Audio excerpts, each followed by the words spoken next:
Hola, somos Tangente, mi nombre es Luis Miguel Reyes y ya estamos de vuelta con un episodio más para hablar de los temas que nos importan como país y obviamente en estos días de cierre de año, pues creo que es importante también hacer un cierre de algunos temas que son importantes de cara a lo que pasa en el gobierno, dentro de los ministerios, y para eso ya está conmigo Abelardo Pinto, ministro de Desarrollo Social del gobierno. ¿Cómo estás, Abelardo? Bienvenido. Muchas gracias, Miguel, y a la audiencia de Tangente. Muy agradecidos por el espacio. Primera vez por aquí, ¿verdad? Primera vez por acá. Pues bienvenido.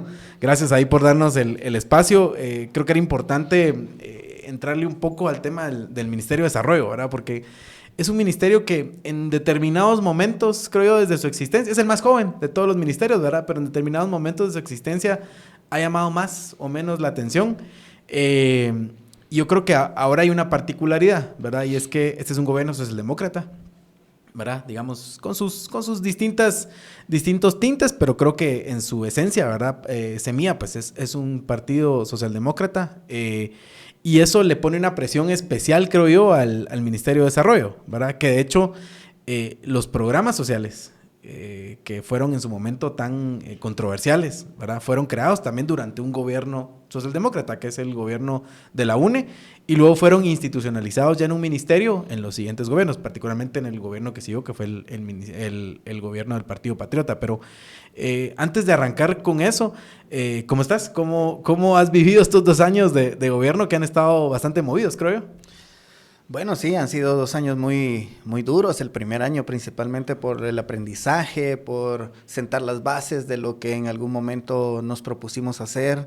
El presidente Arévalo pues nos lanzó un reto y era precisamente quitarle esa imagen clientelar y de aprovechamiento político principalmente, ¿verdad? En épocas mayoritariamente electorales, ¿verdad? Que era cuando se utilizaba el MIDES en ese sentido. Entonces pues venimos a tratar de cambiarle la cara y a tratar de darle un nuevo enfoque a la política social del país. ¿Cómo lo encontraron? Digamos, ¿qué te sorprendió de llegar y abrir esas gavetas y ver qué había ahí? Porque yo no sé, tengo esta impresión como que el MIDES se instaló, pero nunca arrancó del todo, ¿verdad? En su potencial, digamos, o no había una dirección muy clara de hacia dónde se le quería llevar. Cada gobierno le daba como su giro, pero ¿cómo lo encontraste?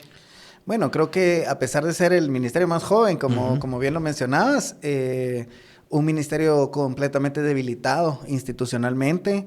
Creo que lo que encontramos fue los programas sociales en su punto más bajo, en toda la expresión de beneficiarios, completamente con procesos atrasados, todavía en papel, con cero actualización tecnológica.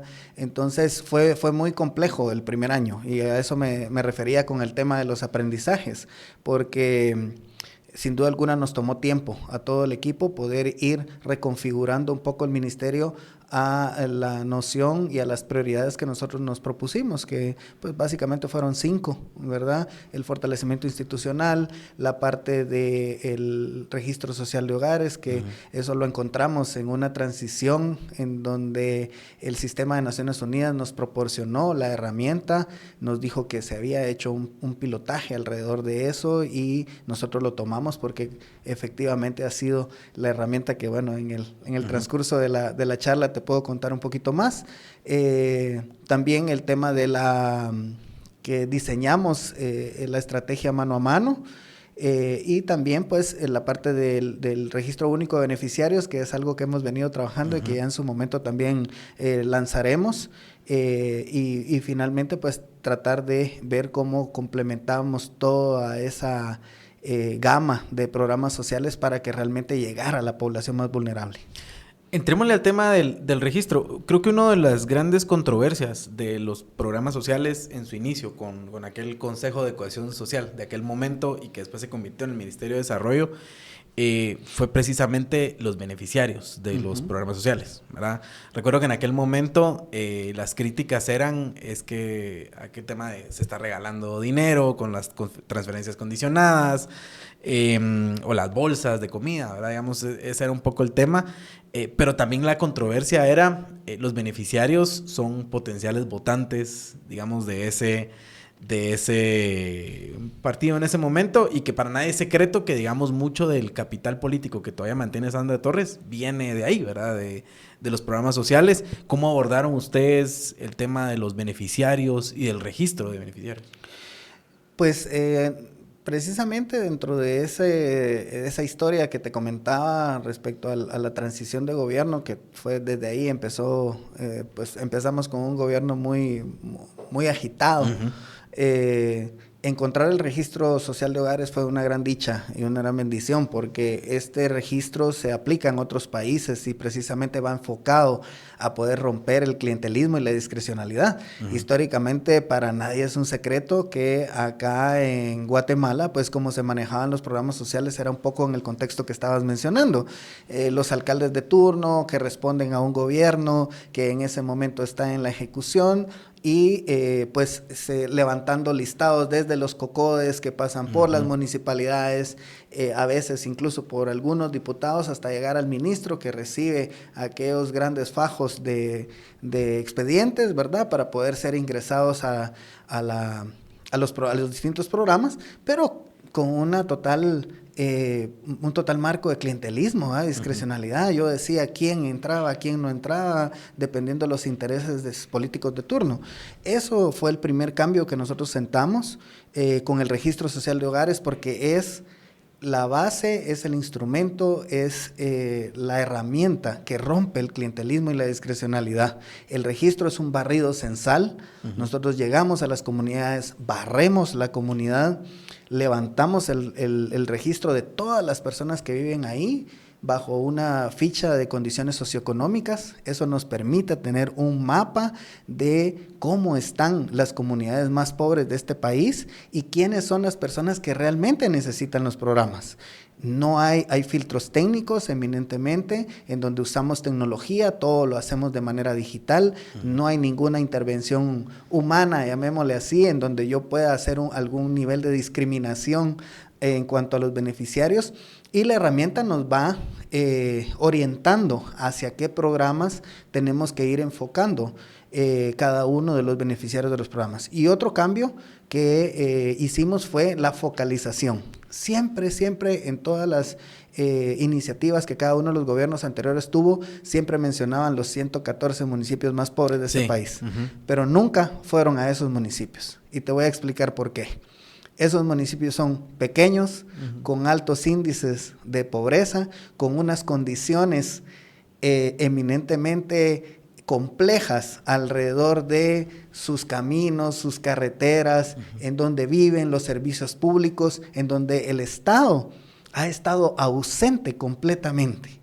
Y esos municipios, claro, no es atractivo electoralmente ir a esos municipios. Sin embargo, nosotros cambiamos porque el presidente Arévalo fue muy enfático en que teníamos que llegar a la población más vulnerable, y eso es lo que estamos haciendo. Actualmente, si me permites extenderme, dale. Con el registro social de hogares, empezamos con 7 municipios, que fue la primera fase que hizo Naciones Unidas con una prueba piloto. El año pasado levantamos 18 municipios, este año estamos levantando 55 municipios, con lo que ya tenemos información de 80 de los 114 municipios. Si tu perrito ya no camina o ya no juega como antes, Artrin de Brouwer es un suplemento para las articulaciones que tiene un sabor delicioso y una alta concentración de glucosamina y condoitrin, que ayuda a mejorar significativamente la movilidad, a proteger las articulaciones y a aliviar el dolor. Devuélvele a tu mejor amigo las ganas de moverse con Artrin de Brouwer. Recuerda siempre consultar con un veterinario. ¿Qué nos dicen estos datos que ustedes están recogiendo? Porque, digamos, una cosa es poder llevar los servicios de los programas sociales, ¿verdad? Que ya te voy a preguntar también cuáles son, que entiendo que hay un tema de pisos de tierra y otras cosas, pero ¿qué encontraron en esos datos que te pareció interesante, digamos, en cuanto a la situación de las personas que están en esos lugares? Creo que los datos más importantes que nos ha brindado el registro son poder determinar las principales privaciones que las personas tienen. Y ahí viene un ejemplo muy básico que yo normalmente pongo en los comudes a los que vamos cuando hacemos el ingreso con el registro social de hogares. De ahí nace una intervención como por ejemplo la sustitución de piso de tierra, porque encontramos históricamente que identificamos a un niño con desnutrición, lo sacamos, lo llevamos a recuperación, lo recuperamos, que es medianamente lo que queremos todos. Sí. Pero ¿a dónde lo regresamos? Al mismo lugar, a las mismas condiciones de pobreza, a las mismas condiciones habitacionales, donde hay suciedad, donde hay desorden, en donde tenemos que hacer un trabajo integral para cambiar la estructuralidad de la pobreza. Y de ahí nace precisamente la intervención esta que se ha vuelto muy mediática, que es la sustitución de pisos de tierra, pero también nace la necesidad de que para combatir la desnutrición tenemos que tener una ingesta adecuada de agua. Tenemos que dotarles de un filtro purificador, porque también tenemos problemas de agua en las comunidades, y ahí estamos trabajando de la mano con los consejos de desarrollo para que llegue el agua y saneamiento a las comunidades, porque mientras no llegue el agua y el saneamiento a las comunidades va a ser muy difícil. Ahorita estamos haciendo un paliativo con el filtro purificador. También estamos llegando con estufas mejoradas. ¿Por qué? Porque identificamos a través del registro y siempre hacemos también y preguntamos, ¿de qué color son las cocinas a nivel rural? Son negras. ¿Y de qué color son los pulmones de las mamás que están gestando a sus hijos? Son negros los pulmones también. ¿Cómo ha sido recibido? Porque lo que nos estás contando es un cambio, digamos, en la forma como funcionan los programas del ministerio. Digamos, llegan a otro tipo de personas. Como decías, no son lugares que sean electoralmente atractivos. Y eso puede, a lo mejor, generar reclamos de ciertos sectores que dicen, a mí antes me traían y hoy ya no me traen nada, ¿verdad? ¿Cómo están recibiendo esas presiones? Que al final, digamos, habrán de diferentes tamaños. Imagino que a veces será solo un reclamo, pero también en los territorios hay muchas realidades que a veces tienden a ser hasta peligrosas o reclamos fuertes, digamos, de intereses políticos que hay en el territorio. El romper con el clientelismo y la discrecionalidad nos ha permitido que actores políticos no puedan meter las manos. Y eso nos ha ayudado mucho. Y nos ha ayudado mucho también la presentación de los resultados de la ENCOBI, la presentación también que hicimos del índice de pobreza multidimensional, que lo que nos hizo fue validar realmente, porque teníamos datos muy atrasados. Claro. Teníamos indicadores que estábamos trabajando del 2010, del 2014, ¿verdad? Lo más cercano que teníamos era el censo del 2018, pero eso nos permitió volver a recalibrar la brújula y volver a testar, digamos, esos 114 municipios que en algún momento pues habían sido identificados, y ahora creo que tenemos la certeza de que con datos y con evidencia, que es una de las ventajas que nos da el registro, porque ahora ya no es algo antojadizo que el ministro diga, bueno, hoy quiero ir a Suchitepeque, si quiero ir a entregar aquí a lo loco. No, tenemos con datos y evidencia por parte del Registro Social de Hogares, la brújula que nos permite llevar esos programas a estos... O sea, digamos, eso te sirve como una especie de escudo, digamos, en contra de, por ejemplo, que quiera llegar un grupo de alcaldes y decirte, mire, ¿por qué ya no me han traído a mí los programas sociales? ¿Por qué lo están llevando a tal lugar? Digamos, enseñarles los datos sirve para que ellos digan, bueno, ok, entonces ya no pido aquí. Ha sido impresionante los alcaldes que han tenido la oportunidad de utilizar el Registro Social de Hogares, que se quedan maravillados con la herramienta, porque hasta ellos les abre los ojos de cuáles son las condiciones reales en las que sus comunidades están. Eso nos permite conocer la realidad, nos permite saber a qué es a lo que le tenemos que entrar. Y como gobierno estamos trabajando con los gobiernos departamentales, con los gobiernos municipales, porque es de la única forma de sumar esfuerzos para poder atacar un problema tan grande como la pobreza. ¿Irá a ayudar esto a enfilar un poco también el trabajo de los consejos de desarrollo? Porque, digamos, ahorita la gran polémica es la forma como se distribuyó el presupuesto, ¿verdad? Y el aumento, digamos, bastante grande que se dio hacia los consejos de desarrollo. Se está hablando de más de 16,000 millones que van a tener a su disposición el próximo año. que es algo que nunca habían tenido, digamos, y esto obviamente pues sabemos que son espacios donde hay mucha corrupción, donde hay mucha discrecionalidad, donde hay, digamos, todos estos vicios de la administración pública, pero a través del registro que ustedes hicieron y demás, ¿podría ayudar eso a enfilar un poco ese trabajo y tener mejores resultados? Digamos, creo que lo ves un poco por ahí. Sí, creo que un buen grupo de alcaldes, ya te estoy hablando de casi 80 alcaldes, ¿verdad? Que ahora ya tienen esta herramienta y que pueden tener un panorama mucho más amplio. Creo que les ayuda a enfatizar, digamos, esas áreas en donde ven que sus comunidades están teniendo problemas. Sí, sin duda alguna ha sido muy criticado el tema de consejos de desarrollo. Sin embargo, creo también de que si le vemos el lado positivo es poder dinamizar la economía a nivel local con proyectos que de verdad vayan en función de las necesidades de la población. Estamos hablando de escuelas, de centros de salud, de caminos vecinales, es de acercar el Estado, y creo que ahí los actores políticos, como los diputados, como los alcaldes, tienen la gran responsabilidad de demostrar de que sí se pueden hacer bien las cosas y que sí se pueden llevar estos proyectos de desarrollo a cada una de las comunidades. Todos los actores políticos a nivel departamental o municipal siempre van a tener intereses, pero esos intereses se tienen que transformar en beneficios para la población, porque también si en algún momento ellos buscan un rédito electoral, la forma más fácil para llegar es haciendo. Y creo que esa es la parte que hay que aprovechar.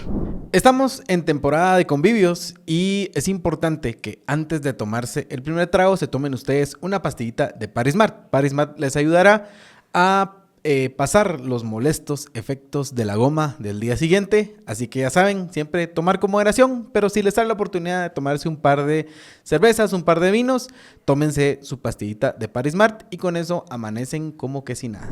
Hay un tema que, a ver, una de las grandes críticas que se le ha hecho a este gobierno, y lo hemos hecho en esta mesa, digamos, es hacia el tema de comunicación, ¿verdad? Y es,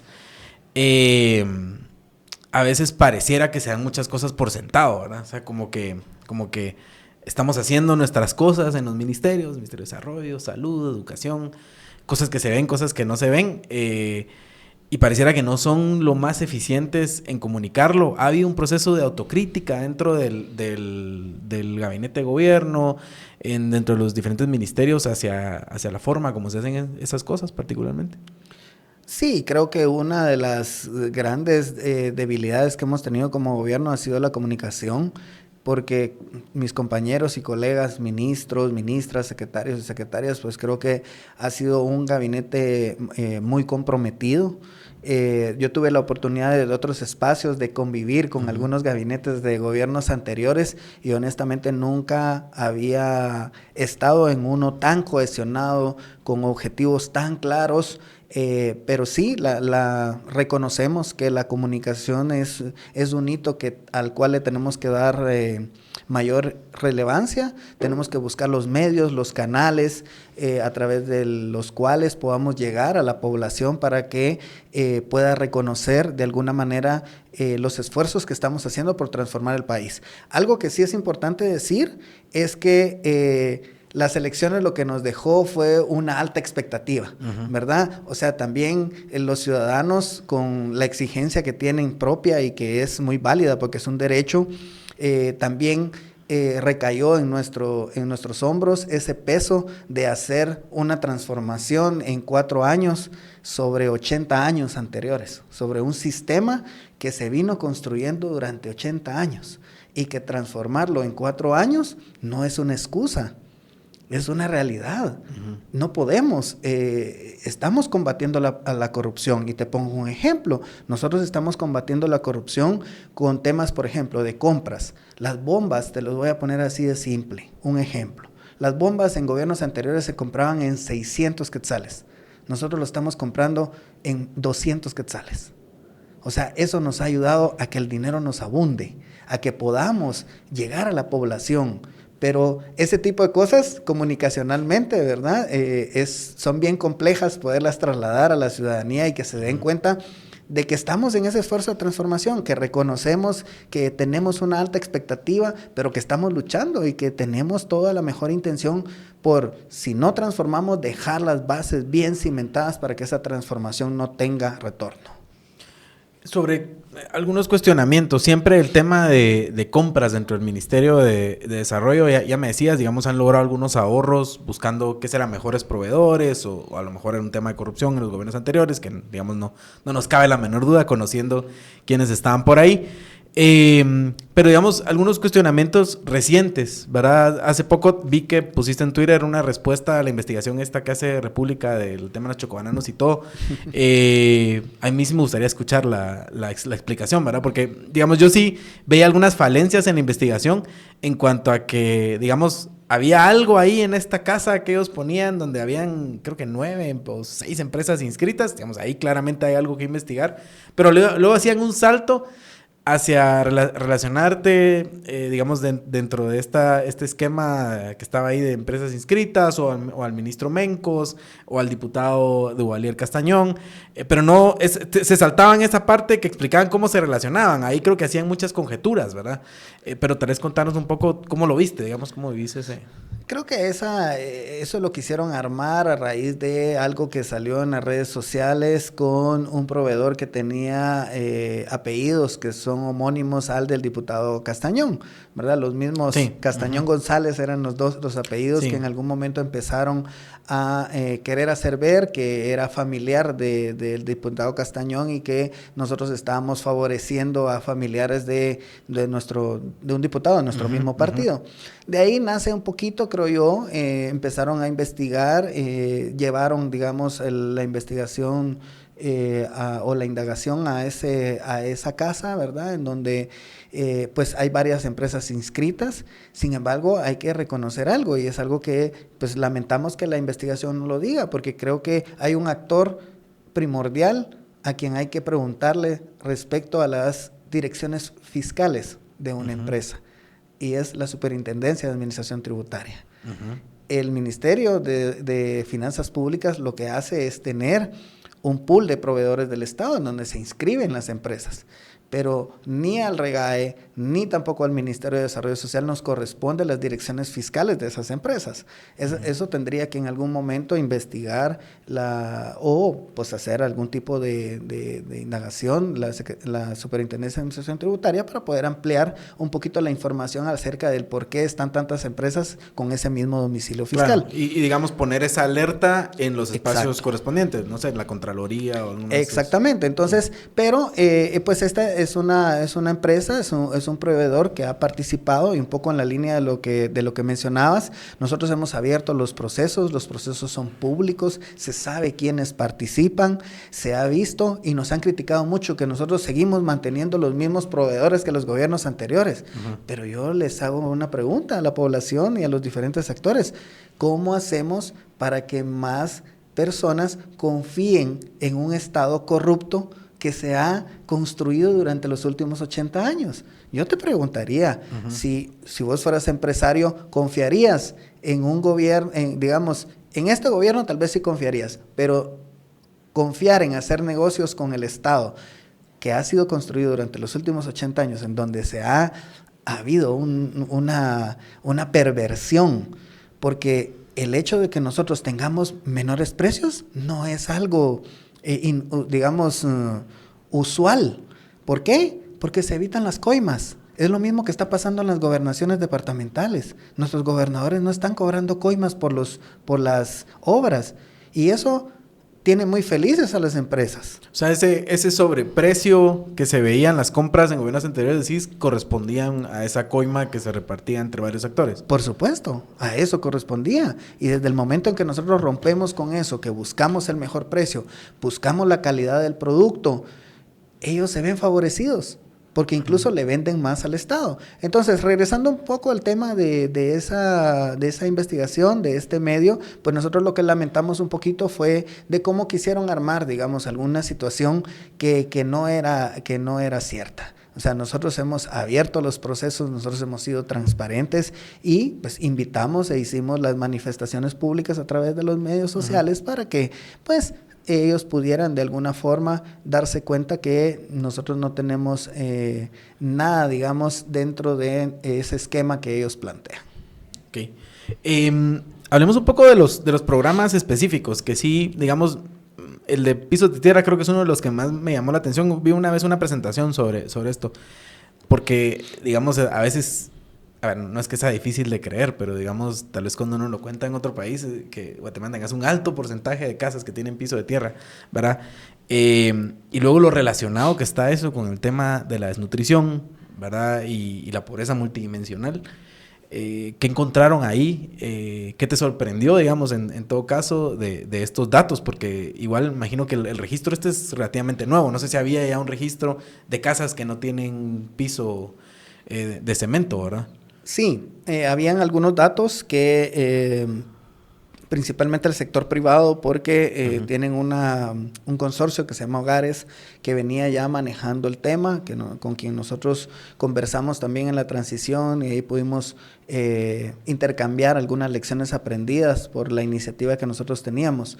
El déficit habitacional en cuanto a pisos de tierra en Guatemala es de alrededor de 850,000 casas, que muy probablemente eso es el dato que tenemos, digamos, del censo 2018, que ya a estas alturas podríamos estar hablando de un déficit de 1 millón de hogares. ¿Y eso afecta a cuántas familias o personas? No sé cómo lo cuentan. Si lo multiplicas muy fácilmente entre 3 a 5 personas, estaríamos hablando entre 3 y 5 millones de personas que se van afectadas. Estamos hablando de más de 1,5 millones, 2 millones de niños menores de 5 años que están afectados por temas de vivir en un suelo de tierra, en donde gatean los niños, en donde se llevan las manos a la boca, y eso les provoca una serie de enfermedades que precisamente es parte, digamos, de los resultados que ya estamos viendo, porque se están reduciendo en las diarreas, se están reduciendo las enfermedades parasitarias, se están reduciendo las enfermedades respiratorias, pero principalmente las bacterias y todos los insectos que en algún momento pues, los niños pueden en algún momento ingerir. Entonces, esos cambios ya se están viendo en esta iniciativa que nosotros tenemos de declarar los municipios libres de piso de tierra. Y eso es importante mencionarlo, porque cuando hablamos de un municipio libre de piso de tierra es que alcanzamos arriba del 90% de todos los hogares que tenían piso de tierra. Hemos rebasado esa meta y hemos podido llegar, porque México lo hizo de la misma forma, solo que ellos se pusieron un estándar del 95%. ¿Hace cuánto fue eso? Eso fue hace como 10 años, si no estoy mal. Lo hicieron en un programa también similar. Y nosotros pusimos un poquito más bajo por las condiciones topográficas de Guatemala. No eran las mismas condiciones que México tuvo. Nosotros tenemos comunidades en donde nos ha tocado recorrer 7 horas de camino para llegar a una comunidad, con pick-ups, con camiones, compartiendo con la comunidad y la comunidad involucrándose completamente en esta iniciativa. Esto en el marco de la estrategia mano a mano, que es una... pues es la meta presidencial, ¿verdad? Es una meta emblemática del presidente. Para preguntarte cómo funciona este programa. Ustedes llevan el material y la gente. Y, digamos, van a los lugares donde van a hacer las intervenciones y hacen los pisos, básicamente. Los pisos los construye la misma comunidad. Ah, ok. Ajá, empezamos, el inicio sí fue con el cuerpo de ingenieros del ejército, quienes nos brindaban los efectivos del ejército, los soldados, ¿verdad? Para poder no solo acarrear el cemento, sino también construir.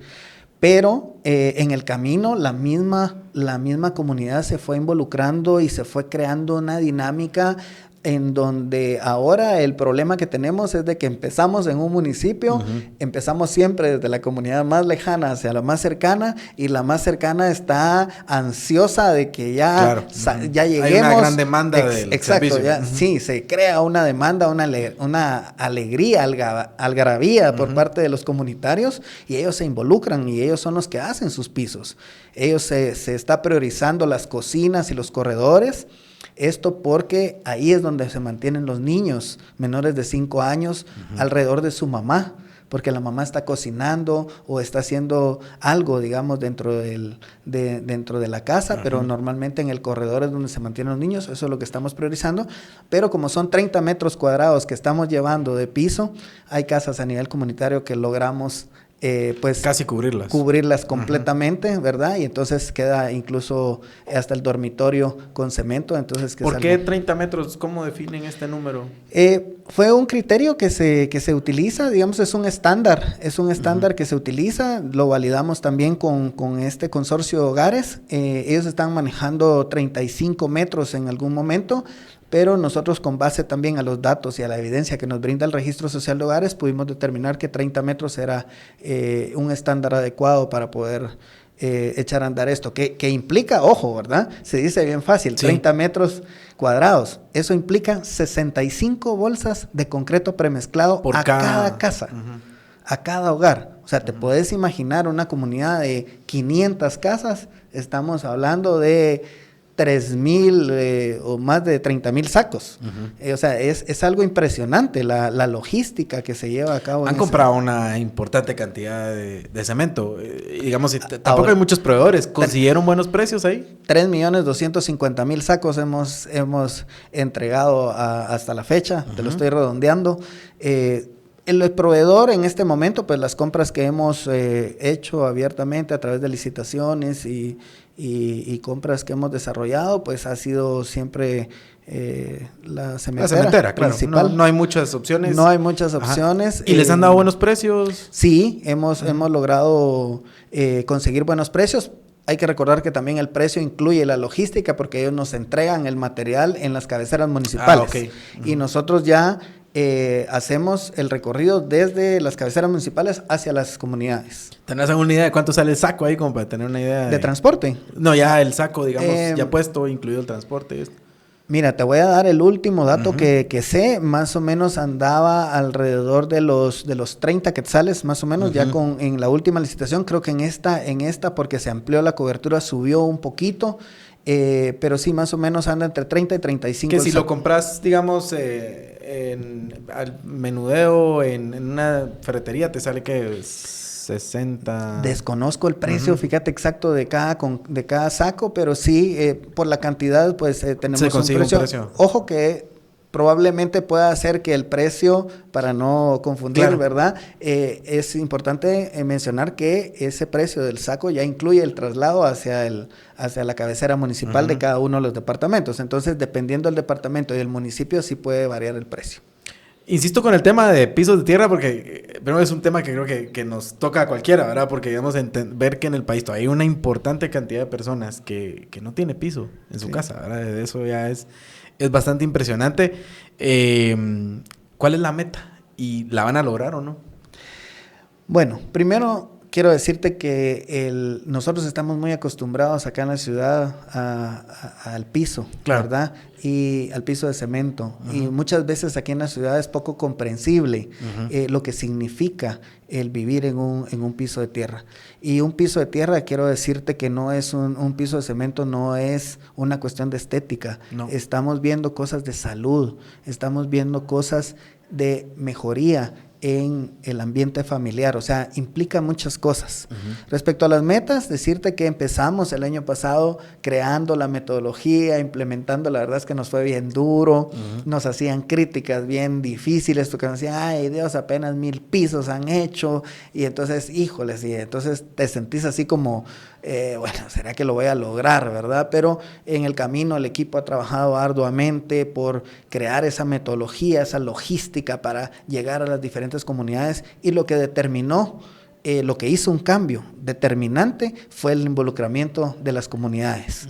Eso transformó porque eso nos hizo que agarráramos velocidad. Claro. Este año nos propusimos hacer 50,000 pisos y precisamente mañana en San Jacinto, ojalá que nos pudieran acompañar en San Jacinto Chiquimula, estaremos batiendo el cemento para construir el piso 50,000 en donde estamos cumpliendo la meta que nos trazamos. La meta del año. Quedan 2 años de este gobierno. Como gobierno tenemos la meta de construir 250,000 pisos, 100,000 en el 2026 y 100,000 en el 2027, con lo cual estaríamos abonando a por lo menos entre un 25 y un 30% a esa brecha que esperamos pues dejar todas las bases, y a eso me refería con las bases de las transformaciones, para que esto en los futuros gobiernos no cambie. Claro. Y que se siga y que sea, yo quisiera que se volviera una iniciativa nacional en donde todos los guatemaltecos de verdad nos propongamos eliminar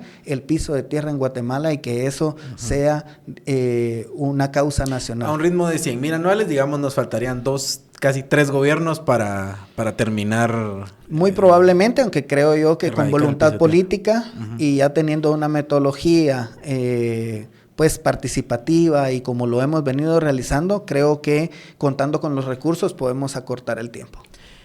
Vamos a los otros programas. Sigue existiendo el programa de las transferencias condicionadas y la bolsa, en aquel momento solidaria, después la bolsa patriota, después, ¿cómo se llama ahora la bolsa? Bolsa social. Social, ajá. Sí, ¿Siguen existiendo estos? Bolsa segura era la cosa. Sí, sí, es correcto. Sí, el MIDES cuenta con 9 programas, ¿verdad? Dentro de ellos, los principales estaría el programa Bono Social, que incluye el Bono Educación y el Bono Salud, que son los que están enfocados principalmente a fomentar que los niños vayan a la escuela, que cumplan con sus corresponsabilidades en temas de salud. Solo ese programa, nosotros lo recibimos con 80,000 beneficiarios. Eso es poco, cuando en su digamos. momento, sí, cuando en su momento ese programa, cuando mencionaste en otros gobiernos, llegó a tener hasta 1,000,000 de beneficiarios. Pero nosotros lo encontramos tan decaído y tan por los suelos, llamémosle así, ¿verdad? Que con 80,000 beneficiarios lo tomamos. Este año nos propusimos llegar a 150,000 beneficiarios, hemos rebasado la meta, ya vamos por 180,000. Y tenemos una meta como gobierno en ese bono en específico de llevarlo a 500,000 de familias en el 2027. Y que pues también es importante reconocer, ¿verdad? Que el Congreso de la República ha dotado de los recursos para que nosotros podamos ir avanzando en esa meta. Pero ojo con esto, que no es, digamos, una situación en particular. Sí me gustaría comentarte que el presupuesto que presentamos al Congreso de la República es un presupuesto basado en el registro social de hogares, porque el registro social de hogares también se convierte en una herramienta de planificación estratégica. Claro. Nosotros con datos pudimos, ante la Comisión de Finanzas, evidenciar que nos hacían falta, que queríamos construir 100,000 pisos, que queríamos llegar a 350,000 beneficiarios, que ya teníamos la data. Lo que quiero explicarte es de que no es un presupuesto a dedo, no es un presupuesto sacado de la manga, no es un presupuesto improvisado, es realmente hecho a través de una herramienta técnica como el registro social de hogares que nos permite poder planificar de una manera diferente. Ahí te adelantaste un poco a una pregunta que te iba a hacer vi un titular en una nota de Prensa Libre donde decía se aumenta 1,000,000,000, si no estoy mal, el presupuesto del Ministerio de Desarrollo en año preelectoral. O sea, le ponían ese comentario ahí, digamos, es forma de crítica, ¿verdad? De decir, bueno, ¿será que están pensando que ese aumento les va a servir para un próximo proceso electoral, verdad? Claro, es la crítica natural, pero cada gobierno lleva un proceso, ¿verdad? Es lógico que entremos a un tercer año de gobierno en el que llegamos mucho más fortalecidos, con mayor experiencia, con mayor conocimiento y con la claridad, ya con los datos y la evidencia de lo que queremos lograr. La meta de los 500,000 familias no es una meta electoral. Esa es una meta que está dentro del plan de gobierno del movimiento Semilla del presidente Arévalo. Eso lo pueden ustedes ir a revisar y está dentro de nuestra política general de gobierno. O sea, no es algo nuevamente sacado de la manga. Ya queríamos como gobierno, pues, tener una base de no menos de 500,000 beneficiarios en ese sentido. Y tal vez me quedé corto ahí respecto al programa Bolsa, que es la Bolsa Social, es un programa que se atiende únicamente en el departamento de Guatemala porque acá no tenemos cobertura del bono social. El bono social cubre 21 departamentos y en el 22, que es Guatemala, cubrimos con el programa Bolsa. Ahí también contate que recibimos un padrón de beneficiarias de 25,000 y lo hemos venido acrecentando hasta llegar a duplicarlo, que ahorita tenemos 50,000 y con los recursos que tenemos que el Congreso ha aprobado para el próximo año lo estaremos ampliando a otras 25,000 familias porque esta es una asistencia alimentaria de una necesidad muy sentida a nivel principalmente de los municipios del departamento de Guatemala. Ahorita que me explicabas esto, me hace como un poco de disonancia el tema de decir, bueno, el Ministerio de Desarrollo siempre se ha visto con fines clientelares, ¿verdad? Digamos, ha sido la visión de los gobiernos, pero aún así había un gran descuido. Digamos, pensarías que si esa era la herramienta clientelar del gobierno, le hubieran metido más dinero, estoy hablando de gobiernos anteriores, ¿verdad? Le hubieran metido mucho más dinero para hacerlo fuerte y que sea, digamos, realmente el espacio en donde se dan estos programas sociales, ¿verdad? Especialmente las transferencias condicionadas, que es dinero en efectivo, al final de cuentas, que le estamos dando a la gente, ¿verdad? Sí, la verdad es de que hay algunos factores que sí no logra entender uno mucho la lógica, pero creo que lo que pasa es de que tomar el camino fácil es lo más concurrente, ¿verdad? ¿Crees que era como dejadez? No, yo creo que utilizaban los recursos para otro tipo de cosas. Pues sin temor a equivocarme, creo que lo utilizaban también para enriquecerse, ¿verdad? Porque hacían procesos de compra que en algún momento nosotros denunciamos, hicimos, ya no me recuerdo ni el número de denuncias que pusimos sobre temas de corrupción, pero todos sabemos que pues no pasa nada, ¿verdad? Ahora los corruptos quieren hacer ver que somos nosotros cuando nosotros tenemos pues prácticas completamente distintas. Pero en ese sentido... sí, es poco entendible lo que mencionás y creo que había un completo abandono de los programas, ¿verdad? Adicionalmente, nosotros tenemos jóvenes protagonistas que lo estamos recuperando, que es un programa lindísimo porque brinda la oportunidad a los jóvenes de estar ocupados. Acabo de participar en el cierre que se hizo en el Eric Barrondo y la verdad ver a los jóvenes con ese entusiasmo, esa participación ha sido completamente maravilloso. Y otro programa que también ha sido importante y con el cual yo particularmente debo reconocerlo, tenía mis dudas, que era el programa de comedores sociales. Sí. Ha sido, digamos, un programa que yo valoro el esfuerzo y la dedicación que la viceministra Zapeta ha puesto en cuanto a fortalecer este programa. Ahorita ya lo recibimos con 67 comedores, cumplimos la meta de llegar a 110 comedores y esperamos el próximo año tener noticias bien alentadoras alrededor de eso porque sí queremos dar un salto de crecimiento. Es importante llegar a buena hora para poder comer el desayuno, ¿verdad? No llegar muy tarde como el diputado Enríquez ahí que quiso ir a hacer su fiscalización, pero llegó a una hora que ya se había acabado. A ver, te pregunto eso, ¿por qué tenías dudas? A mí también me da dudas, pero yo... Conocí un comedor solidario hace... No sé, social. Pues social, perdón. Sí, es que sí, es cierto. Es que les cambian los nombres, ¿no? Pero el comedor social lo conocí tal vez hace unos 10 años o tal vez un poco más. Y sí vi, digamos, a la gente ahí comiendo y todo. Entonces, también me cambió un poco esa percepción. ¿Cuáles eran tus dudas sobre el programa este? El abandono al programa, el utilizar los comedores sociales para sacar comida para una campaña. Ah, claro. ¿Me entiendes? Entonces, el ver cómo, pues, perdón la expresión, pero digamos que se prostituía el programa en el sentido de que es cierto que tenemos que abrirlo y que el derecho a la alimentación es para todos, pero también el ver, por ejemplo, que empleados municipales, empleados del Estado, claro, personas que ganamos... Que tienen trabajo, digamos. Y que tenemos trabajo, ocupáramos un lugar. ¿Verdad? Que le estamos quitando a una persona que realmente lo necesita. Era un poco las dudas porque los mecanismos de control estaban totalmente aligerados, ¿verdad? Claro. O sea, quien llegara podía comer ahí. Exacto, y había muy poco control de registro. Y aquí es importante mencionar también, la Contraloría General de Cuentas tiene una iniciativa de municipio fiscalizado. Nos hemos apoyado mucho en ellos con respecto a que han acompañado los procesos de registro que nosotros hacemos ahora a través de los comedores sociales. Y eso ha venido a fortalecer el programa, ¿verdad? A tratar de verificar, porque yo le pedí al señor Contralor y le decía, mire, ayúdeme también a combatir esto. Y entonces ahora cada funcionario que llega, pues recibirá una cartita por parte de la Contraloría General de Cuentas, haciéndole pues la advertencia de que pues él cuenta con los recursos para poder y que por favor no le quite la oportunidad a alguien más. Entonces son mecanismos, ¿verdad? Que cuando trabajamos juntos podemos lograr cosas importantes. Adicionalmente, que muchas críticas alrededor de los proveedores de comida. Sí, eso lo Recordemos recuerdo. que había un único proveedor. Nosotros hemos tratado de diversificar.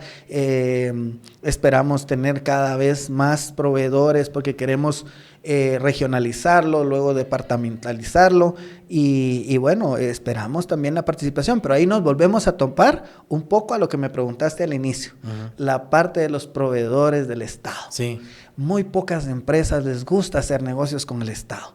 ¿Por qué? Porque antes se robaban el dinero, porque antes no les cumplían, razón, no les pagaban, solo te utilizaban. Entonces, ¿qué empresa va a querer hacer negocios con el Estado? Volver a recobrar la confianza, la credibilidad ante el ciudadano y no digamos ante los empresarios locales es un proceso. No es de que, hoy llegó Abelardo Pinto, el ministro de Desarrollo, y ya hoy se llena de proveedores. No, es un proceso y ese proceso es al que le estamos apostando. Claro. A nivel así ya más operativo con los comedores, ¿cómo identifican quién sí debe poder acceder a los almuerzos, desayunos y quién no? Bueno, normalmente, recuérdate que también tenemos un amparo de la Corte de Constitucionalidad alrededor que interpuso el Procurador de Derechos Humanos alrededor del derecho a la alimentación. Entonces, no es que nosotros discriminemos porque no lo podemos hacer. No se puede porque no podrías decir exacto, quién... sí, no, ¿verdad? Lo que tratamos es de hacer un proceso de concientización, ¿verdad? Claro. De las personas que en algún momento, pero también debo decir que las personas que se acercan a los comedores son personas que realmente lo necesitan. Claro. Personas adultos mayores, madres solteras, que en algún momento dejan a sus hijos en la guardería y que no tienen el tiempo y el espacio para poder cocinar.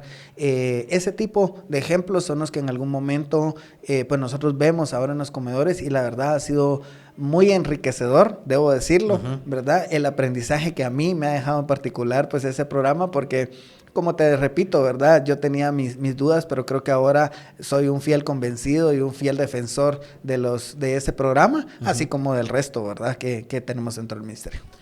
Yo recuerdo que en su momento, después del gobierno de la UNE, unos años después, que digamos que es cuando nacen esta idea de programas sociales en Guatemala y quedó, digamos, institucionalizada. Habían algunas críticas que decían, por ejemplo, es que miren, con estos programas de regalar dinero y de regalar comida y todo, la gente se va a meter a tener hijos con tal de recibir el bono, ¿verdad? Recuerdo que eran unas críticas, era una crítica que se habló en muchos lugares, ¿verdad? ¿Qué pensás ahora, digamos, después de haber estado ya 2 años al frente del ministerio de estas críticas? Yo creo que en su momento fueron válidas, o sea, sí tenían cierto nivel de razón y volvemos a que en cierta manera se contaminan, digamos, los programas de ciertos abusos en su momento. Eso era como también otra de las cosas que se mencionaban, era de que se les pagaba el dinero a las señoras, pero por el machismo, el paternalismo, les iban a quitar el dinero y entonces se iban a chupar. Y que quienes ganaban eran las cantinas y que aquí la cervecería y las licoreras eran las que más estaban disfrutando de ese dinero. Eso era parte de la crítica. Sí.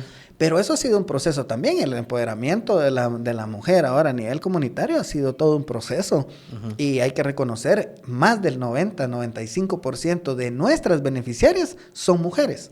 Quienes administran el hogar a nivel comunitario son las mujeres. Y debemos reconocer que las mujeres son mejores administradoras porque velan por las necesidades de sus hijos en cuanto a vestimenta, en cuanto a calzado, en cuanto a necesidades para ir a la escuela, en cuanto a sus cuadernos, a sus mochilas, etcétera. Y entonces creo que eso ya a lo largo del tiempo se fue atendiendo, digamos, a nivel comunitario. Y también, pues, creo que los papás, recordemos que hay muchas comunidades que han tenido que migrar. La migración ha sido la única opción y eso es parte de lo que hay que recobrar. Pero adicionalmente a eso, creo que lo que pasa es de que no se cumplieron las fases. Es que la fase del asistencialismo no es malo, porque es como que te tiren un salvavidas cuando te estás ahogando. Claro. Es solo la forma en donde te estabilizas. Es temporal. Es temporal, ¿verdad? Luego ya tenés que pasar a temas de promoción y de desarrollo, a buscar actividades productivas, a buscar mecanismos en donde te permita salir adelante. Pero yo te invito, Luis Miguel, que vayamos a una de las comunidades y cuando estés en esa comunidad, nosotros que vamos de la ciudad nos ponemos a pensar y a decir...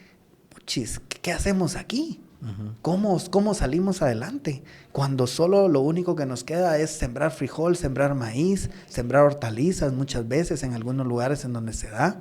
Entonces, ahí viene el trabajo en conjunto y ahí es donde nace Mano a Mano, porque Mano a Mano es una estrategia que coordina, que focaliza y que articula los programas de gobierno para ir a un solo territorio y que actuemos todos juntos, que actúe el MAGA, que actúe el Ministerio de Trabajo con el adulto mayor, que actuemos nosotros con las dotaciones que ya te he mencionado, cambiando la estructuralidad de la pobreza, pero también secretarías como la CESAN, que históricamente le habíamos cargado a la CESAN que cambiara los números de la desnutrición en este país. ¿Cómo le vas a encargar a una secretaría que no es ejecutora? No tenía sentido. No tenía sentido. Su papel debe ser muy claro y es el cambio social y de comportamiento. ¿Y a qué nos estamos refiriendo? Higiene en el hogar, alimentación, que va en conjunto con MAGA. Separación de ambientes. No podemos tener animalitos en la casa. Los tenemos que tener separados. Tenemos que crear un ambiente saludable. Y a eso es a lo que le estamos apostando. A mí ese rol coordinador del Ministerio de Desarrollo siempre me hizo falta, ¿verdad? Porque creo que el nombre estaba mal puesto en un inicio porque era más Ministerio de Asistencialismo que de Desarrollo, ¿verdad? Pero creo que el programa que nos contabas, este Mano a Mano, está tratando de hacer precisamente esa estrategia, ¿verdad? ¿Lo ves sostenible? Porque al final de cuentas, cualquier gobierno que llegue, sin importar si es más socialdemócrata, menos socialdemócrata o si va para cualquier lado, digamos, creo que puede ver el beneficio de tener una estrategia coordinada entre los ministerios, porque al final hace más eficiente también el trabajo de los ministerios en precisamente mejorar las condiciones de vida de las personas. Bueno, ese puede ser el reto más importante que tengamos, ¿verdad? Es la institucionalización de Mano a Mano, que estamos viendo los mecanismos de cómo dejar, digamos, eso de una manera que no tenga retroceso en futuros gobiernos. Esperamos por eso te decía que creo yo que debemos de hacer mucho más sensibilidad en cuanto a que la causa nacional de la erradicación del piso de tierra en Guatemala sea como el estandarte que le permita a Mano no retroceder. Sin duda alguna va a depender mucho de las características de los futuros ministros o ministras, ¿verdad? Porque cada uno pues trae su propia forma de gerenciar. Nosotros hemos estado convencidos de lo que queremos hacer y yo siempre he reconocido en la secretaria Mireya Palmieri que ha sido una de las personas que ha confiado ciegamente en mí, que me acompaña, que me asesora, que me guía, ¿verdad? Con toda su amplia experiencia.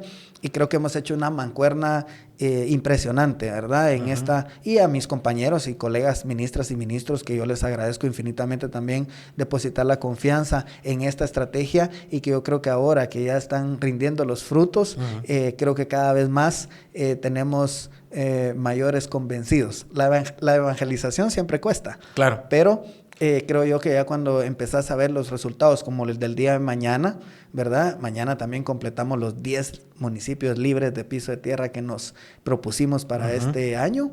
Completaremos 11 con el que declaramos en 2024 y tenemos una meta planteada para el próximo año con los 100,000 pisos de llegar a 30 municipios libres de piso de tierra. O sea, estaremos más o menos entre un rango de 45 pisos y ojalá podamos dejar a no menos de la mitad, creo yo, para el periodo de gobierno, que eso creo que va a ser importante. Por eso, completar la otra mitad creo que va a ser una buena responsabilidad y un buen reto para el gobierno que siga. Bien, eso suena como una buena meta. Paso a temas un poco más escabrosos. Recuerdo que en aquellos análisis que se hacía al inicio sobre la rosca del presidente, siempre se te ponía, digamos, creo que No Ficción hizo un cuadro, te ponía como uno de los ministros cercanos, ¿verdad? Eso... de cara a la persecución, digamos, del régimen de terror que hay en Gerona, todavía instalado, te ponían en una situación de riesgo, aunque claro, pues tendrás tu antejuicio y demás, pero ¿te has sentido particularmente atacado, perseguido? ¿Cuántos antejuicios tenés ya encima? Bueno, ya perdí la cuenta del número que tenemos, pero los antejuicios, fíjate que vienen más relacionados con que en el gobierno del presidente Jimmy Morales se hicieron despidos masivos y de más de 500 personas. Y esos despidos masivos tuve la suerte de que a mí me aterrizaron las reinstalaciones. Entonces, ahí en ese proceso hubieron muchas plazas que se quedaron congeladas o que suprimieron. Y entonces ahora en la reinstalación no contás con la plaza, claro, o no contás con el rango, digamos, que en algún momento le pertenecía a esa persona. Entonces, ¿por qué hicieron esto? Desconozco la razón, fíjate, me imagino que por situaciones de lo que había pasado en el 2015 y que pensaban de que todas las personas que estaban en el Ministerio del Patriota eran corruptos, como se manifestó en su momento. Entonces todo eso ha afectado, ¿verdad? Entonces mis antejuicios van más relacionados con ese tema. Si me he sentido atacado, pues bueno, en la última investigación que nosotros mismos denunciamos al Ministerio Público, una de las, ya no me recuerdo qué número, vienen y quieren cambiarle la narrativa y quieren hacer ver que nosotros somos los corruptos por la pérdida de unas hojas, de unos registros en hojas móviles de la Contraloría General de Cuentas, que nosotros denunciamos a las personas y que estamos en ese proceso todavía, y que pues el Ministerio Público se escuchan muchas situaciones de amenaza, de situación de querer influir negativamente en la imagen que estamos construyendo en el Ministerio de Desarrollo Social, pero yo creo que a nosotros lo que nos corresponde es darle respuesta y responderle a la población. Y creo que los logros, lo que estamos haciendo es lo que debemos, ahí sí que en la parte comunicacional, diseminar para que la gente esté debidamente informada y que no se deje llevar por situaciones espurias que en algún momento. Y respecto a la cercanía del presidente, sí, ¿verdad? Es natural que me vean de esa manera porque pues empezamos el proyecto político juntos y sin duda alguna pues existe una amistad con el señor presidente, una cercanía, pero siempre manteniendo pues esos límites en cuanto a las decisiones que él toma como presidente, ¿verdad? Y que nosotros pues respondemos a él. Otro tema así escabroso también, semilla raíces, ¿verdad? Recuerdo que en algún momento también haber visto por ahí una nota de prensa que decía: Samuel Pérez y Abelardo Pinto se pelean las bases del partido Semilla, unos para armar raíces y otros para quedarse en Semilla. ¿Tu opinión sobre eso? Bueno, yo creo que tuve una trayectoria dentro del partido que creo que era muy natural que se hiciera ver esa rivalidad que es ficticia, ¿verdad? Yo no tengo ningún tipo de rivalidad con el diputado Samuel Pérez. ¿Hay amistad? Sí, nos hablamos y tenemos una relación cordial, ¿verdad? El hecho de que tengamos diferentes formas de pensar no nos hace enemigos, ¿verdad? Eso lo que requiere es tolerancia, ¿verdad? Es reconocer las virtudes o las falencias de uno o del otro. Pero era natural porque yo tuve una trayectoria en el partido. Recuérdate que yo empecé en la Secretaría de Organización, llegué a ser secretario de Organización, luego fui secretario general adjunto, precisamente en la gestión del actual presidente, y pues con el fallecimiento de Lucrecia Hernández y con que el presidente tuvo que renunciar, pues a mí me tocaba en la sucesión, llamémosle así, del cargo, ¿verdad?, asumir la Secretaría General. Cosa que pues ya sabemos todo lo que pasó y toda la situación. Entonces siempre buscan un antagonismo, ¿verdad? Siempre es aquella situación de Messi versus Ronaldo, de a quién le cae más bien uno o el otro. Pero realmente creo que es un proceso de maduración como partido. Y el hecho de que un grupo de jóvenes liderado por el diputado Pérez decida en algún momento ante la situación del partido, tratar de ir a formar un nuevo partido, es una situación legítima, ¿verdad? Que las bases en algún momento de Semilla no respaldaran esa decisión porque, pues, de todos eso fue una situación de información común, digamos, que digamos, las bases del partido no estaban de acuerdo con esa situación. Pues eso fue algo que se dio, digamos, una situación pues muy particular, pero que creo que no, ya eso está superado, creo que ellos van adelante con su proyecto político y pues nosotros, pues en mi caso yo estoy enfocado completamente en mi labor como ministro no puedo tampoco dejar de reconocer que yo tenga algún liderazgo en el partido, porque ya te hablé de mi trayectoria y eso creo que es natural. Y de hecho creo que lo natural, de hecho, es eso que decís, ¿verdad? O sea, digamos, Correcto. pensar en que tiene que haber un futuro, digamos, Por para supuesto. el proyecto. Ahora, en ese sentido, ustedes, digamos, siguen casados con la tesis de que pueden recuperar el partido Semilla después de estos primeros 6 meses de 2026. Digamos, yo creo que por ahí iría la tesis y que eso les va a dar un vehículo para seguir participando políticamente. Sí, esa fue la decisión que las bases tomaron, ¿verdad? Yo no estuve presente en esa reunión. Fue una decisión que las bases del partido tomaron de, como ellos mismos lo han manifestado, de morir en la raya, morir con las botas puestas y tratar de hasta el último momento recuperar el partido. Que vaya a dar tiempo o no vaya a dar tiempo, eso será algo que se vaya dilucidando a lo largo del camino.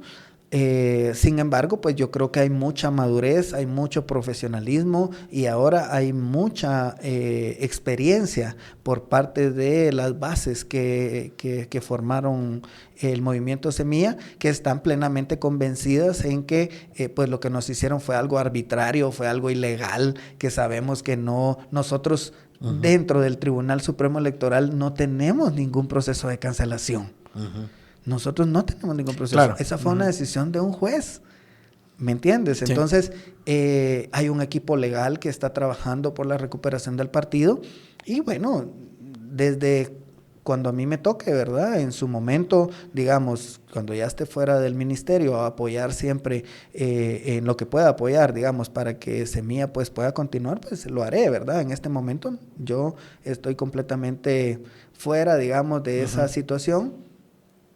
Al tanto, pero fuera, digamos. Al tanto, por supuesto, siempre mantengo comunicación con las bases y siempre pues hay algunas consultas, hay algunas situaciones que nos hacen que podamos intercambiar, ¿verdad? Algunas situaciones, pero son equipos completamente independientes, llamémosle así, ¿verdad? A mi gestión dentro del ministerio, que están trabajando esa parte y que, bueno, en algún momento se tendrán resultados. Es natural en todos los gobiernos, siempre hay ministros que, digamos, llaman la atención por su gestión, por lugares donde están ubicados, hay ministerios que son más llamativos que otros.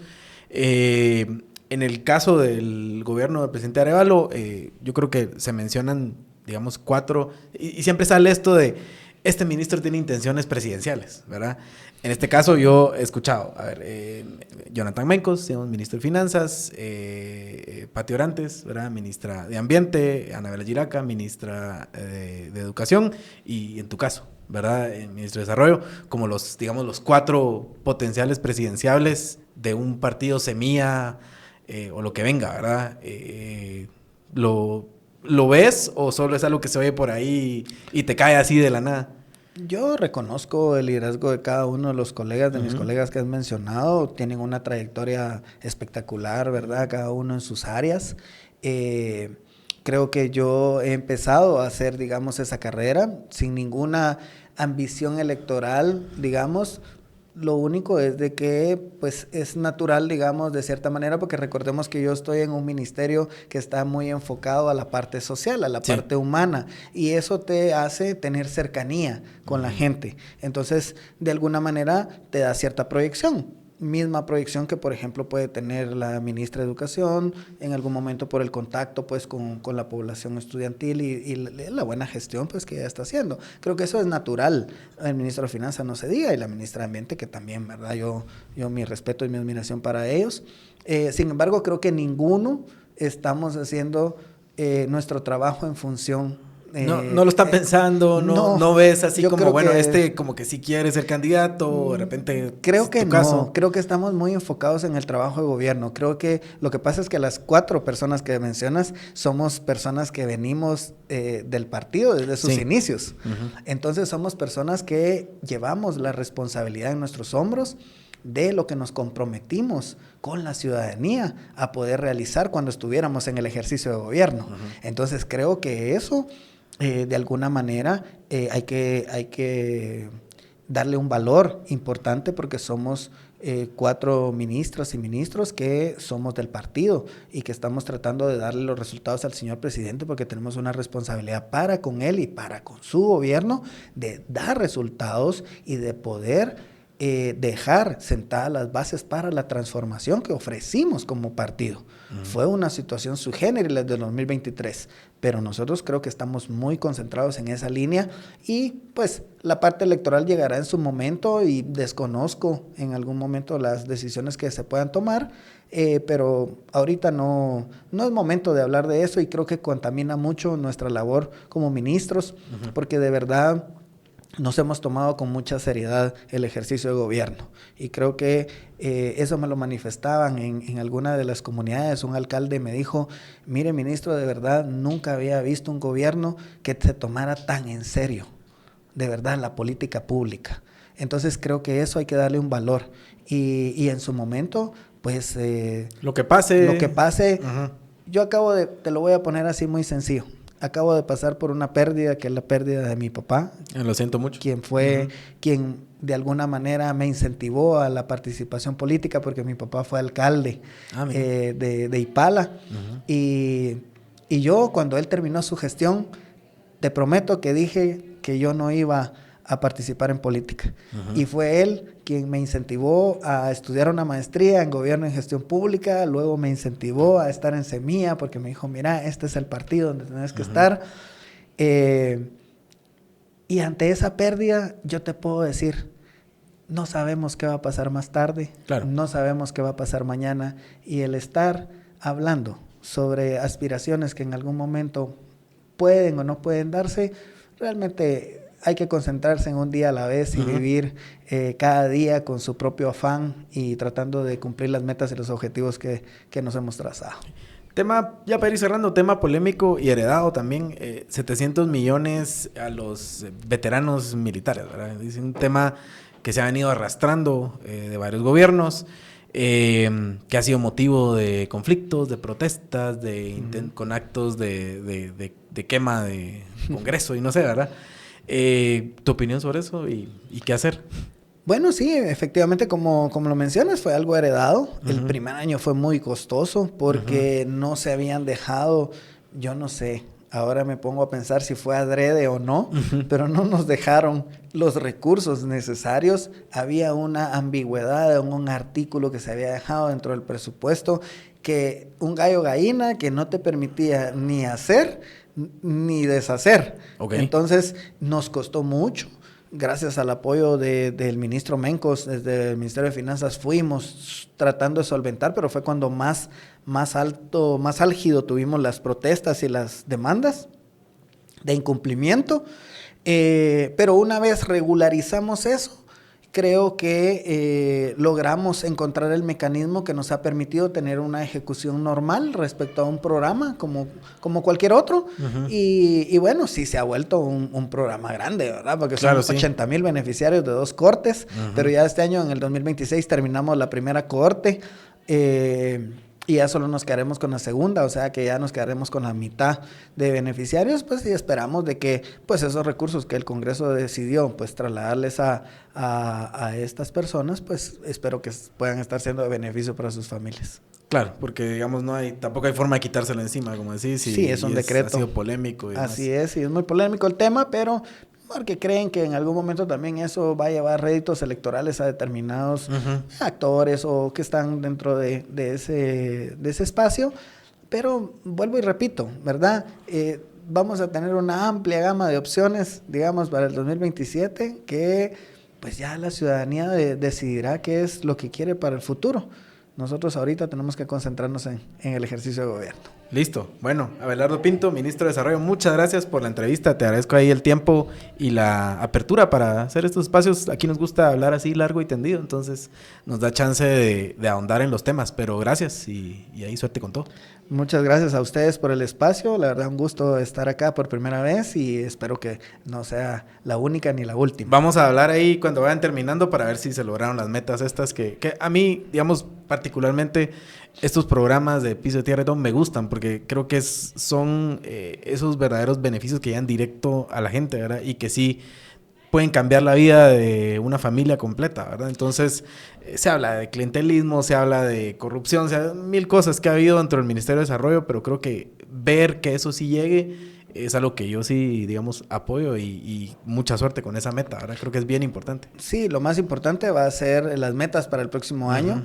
Creo que hay mucho de qué hablar. Ojalá pudiéramos tener también la oportunidad para brindar, digamos, mayor información sobre las 17 intervenciones que la estrategia mano a mano tiene. Esperamos tener noticias también sobre la institucionalización y ojalá pues que podamos seguir conversando porque creo que estos debates, estas opiniones siempre enriquecen los temas que son temas torales dentro de la vida política del país. El combatir la pobreza y la malnutrición debe ser un tema que hay que poner sobre la mesa. Y si otros países lo han logrado, como por ejemplo Brasil, ¿por qué nosotros como Guatemala también no podemos lograrlo? Sí, totalmente. Pero bueno, gracias entonces. Muchas gracias. Y con ustedes ya saben, denle like, suscríbanse y nos vemos con más Tangente toda la semana. Adiós.